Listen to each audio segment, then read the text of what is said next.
যে সকল মানুষ ভুলেও কখনো পুঁইশাক খাবেন না। পুঁইশাক অসাধারণ একটা খাবার, অসাধারণ একটা খাবার, কিন্তু কারো কারো জন্য এই পুঁইশাক খাওয়া ভয়ঙ্কর লেভেলের ক্ষতিকর। কারা খাবেন না, কি কারণে খাবেন না, কখন খাওয়া উচিত, কখন খাওয়া উচিত না, আজকে আমি বিস্তারিত আলোচনা করব। কথা কি বুঝতে পেরেছেন? পুঁইশাকের মধ্যে কি কি আছে, এই পুঁইশাক খেলে কাদের জন্য কি হবে, এটা আমি ইনশাআল্লাহ তাআলা বিস্তারিত এখন আলোচনা করার চেষ্টা করব। এক নম্বর হচ্ছে, পুঁইশাক খেলে যাদের কোলেস্টেরল অতিরিক্ত লেভেলের, সে কোলেস্টেরলটাকে কমিয়ে দিবে। আচ্ছা, কোলেস্টেরলটা যদি বেশি বেড়ে যায় তাহলে কি হয় বলুন তো? এই তো মাশাআল্লাহ, ডায়াবেটিস হয়, রাইট। কোলেস্টেরল যাদের অতিরিক্ত লেভেলে হয় তাদের কোলেস্টেরলটা এই পুঁইশাকে কমিয়ে দিবে। নাম্বার 2 হচ্ছে, যাদের ডায়াবেটিস অতিমাত্রায় হয়ে যাবে, পুঁইশাকটা হালকা সিদ্ধ করে খেয়ে ফেলবেন, অসাধারণ উপকার হবে। এখানেই শেষ নয়, কুষ্ঠকাঠিন্য আছে না? আপনাদের কুষ্ঠকাঠিন্য আছে তো? কারো কারো কুষ্ঠকাঠিন্য হয়, পাইলসের প্রবলেম হয়, পুঁইশাক খাবেন। পুঁইশাক পাইলসের খুবই উপকারী একটা খাবার এবং কুষ্ঠকাঠিন্য কমিয়ে দিবে। তা এই পুঁইশাকের মধ্যে প্রচুর পরিমাণ ক্যালসিয়াম আছে। এবং কয়টা কি ভিটামিন আছে একটু বলে দেই। কয়েকটা কি ভিটামিন আছে? ভিটামিন বি, ভিটামিন সি এবং ভিটামিন এ, তিনটা এই পুঁইশাকের মধ্যে আছে।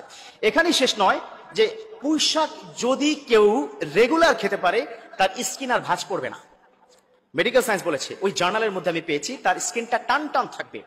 এখানেই শেষ নয়, বিশেষ করে বর্তমান মেডিকেল সায়েন্সকে বলেছে, যারা অতিরিক্ত লেভেলের সাজুগুজু করেন, যারা প্রচুর পরিমাণে মেকআপ ব্যবহার করে, তাদের মুখটা কিন্তু একটু বটে যায়, এই পুঁইশাক তাদের স্কিনটাকে টান টান রাখবে। যাদের প্রচুর পরিমাণে ব্রণ উঠে যায়, পুঁইশাকটা খাবেন।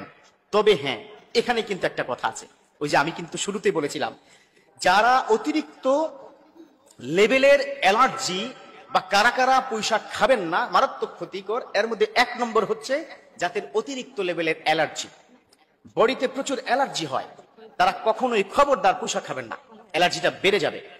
এখানেই শেষ নয়, যাদের অতিরিক্ত লেভেলের কোল্ড অ্যালার্জি, ঠান্ডা সর্দি প্রচুর, পুঁইশাক খবরদার খাবেন না।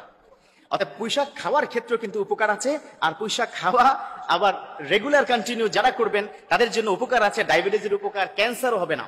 আমি ওই পত্রিকার মধ্যে পড়লাম যে সেখানে বলেছে যে 40% ক্যান্সার লেভেলটা কমিয়ে দেয় যারা পুঁইশাক খায়।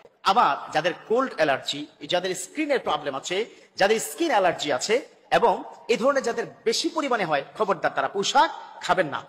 তবে হ্যাঁ, পুঁইশাক যদি আপনি রেগুলার খান, খাওয়ার কয়েকটা নিয়ম আছে, নিয়ম মেনে খাবেন। যেমন 1 নম্বর নিয়ম হচ্ছে, অতিরিক্ত লেভেলের পুঁইশাকটা সিদ্ধ করবেন না, তাহলে পুঁইশাকের গুণাবলীটা নষ্ট হয়ে যায়। হ্যাঁ, একটু হালকা সিদ্ধ করে খাবেন। পুঁইশাকের যে ডাঁটাটা আছে, এটা কিন্তু আঁশযুক্ত খাবার। এই ডাঁটাটা স্বাস্থ্যের জন্য খুবই উপকারী। ব্লাড সার্কুলেশনের সবচেয়ে বড় কথা, স্ট্রোক করা থেকে পুঁইশাক আপনাকে আলহামদুলিল্লাহ আল্লাহ পাক বাঁচিয়ে দিবেন।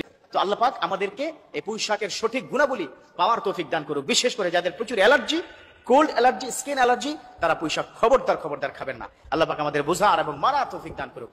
আমিন।